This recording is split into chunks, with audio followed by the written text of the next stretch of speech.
જય શ્રી કૃષ્ણ.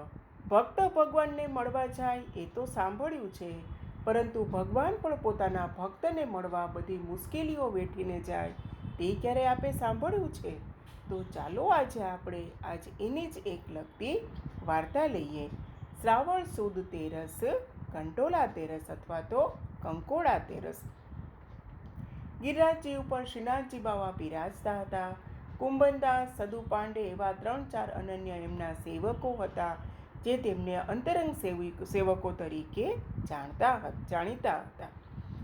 હવે એ ટાઈમમાં તો યવનોનું બધાને એવું આક્રમણ રહેતું હતું.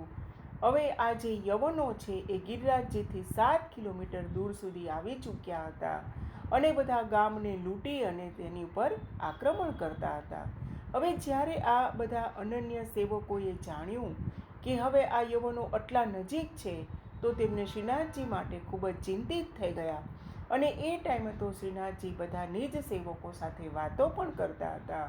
તો તેમને પૂછ્યું, બાબા अब हम क्या करेंगे, यवन तो यहाँ तक आ पहुँचे हैं, आपकी कैसे रक्षा करें? તો આ રીતે તેમને શ્રીનાથજી બાવાને વિનંતી કરી. તો શ્રીનાથજીએ કહ્યું કે મુझे टोडके घने को ले चल. તો બધાએ પૂછ્યું કે ટોડના ઘને જવું છે, પણ તમને શેની ઉપર પધરાવીને અમે તમને લઈ જઈએ?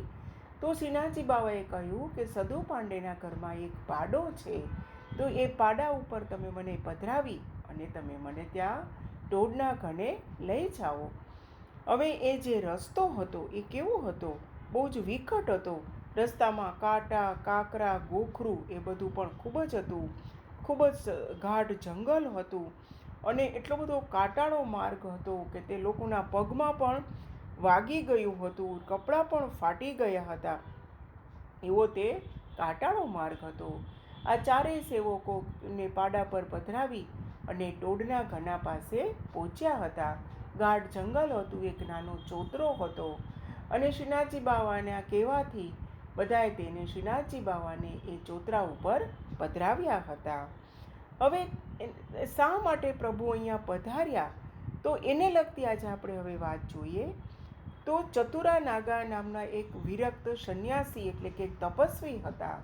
તે ખૂબ જ શ્રીનાથજી બાવાના દર્શનને એને ખૂબ જ તાપ રહેતો હતો એના દર્શન માટે, પરંતુ તે ક્યારેય ગિરિરાજજી ઉપર પગ ન મૂકતા અને તેને ખૂબ જ તાપ રહેતો કે હું પ્રભુના દર્શન ક્યારે કરીશ.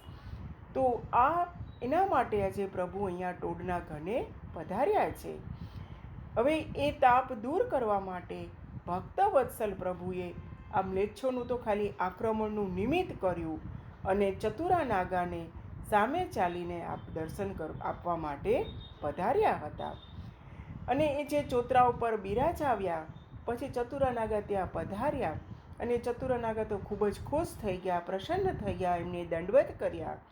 અને તેમને ત્યારે એ ટાઈમમાં ત્યાં જે વન હતું ગાઢેમાં ખૂબ જ કંકોડા થતા હતા, તો એ કંકોડા વીણી લાવ્યા અને તેનું શાક સિદ્ધ કર્યું અને શીરા અને સામગ્રી સિદ્ધ કરી અને ત્યાં પ્રભુને ભોગ ધર્યો. અને એ સમયે ત્યાં સ્વામિનીજી પણ ખૂબ જ સુંદર સામગ્રી લઈને ત્યાં પધાર્યા હતા. શ્રી યુગલ સ્વરૂપ છે, અહીંયા ખૂબ સુંદર ભોગ આરોગ્યા. અને હવે તો શ્રીનાથજી બાવાએ શું કીધું કે તમે બધા અહીંથી દૂર જતા રહ્યો. ચારેય સેવકોને શું કીધું કે તમે દૂર જતા રહ્યો. કે ક્યારે? કે જ્યારે સ્વામિનીજી અહીંયા ભોગ લઈને પધાર્યા ત્યારે તેમને દૂર જવાનું કીધું. અને શ્રીનાથજી બાવાએ તો ટીખળ કરી, કુંભના તું મુझे कुछ अब गा के तो सुना.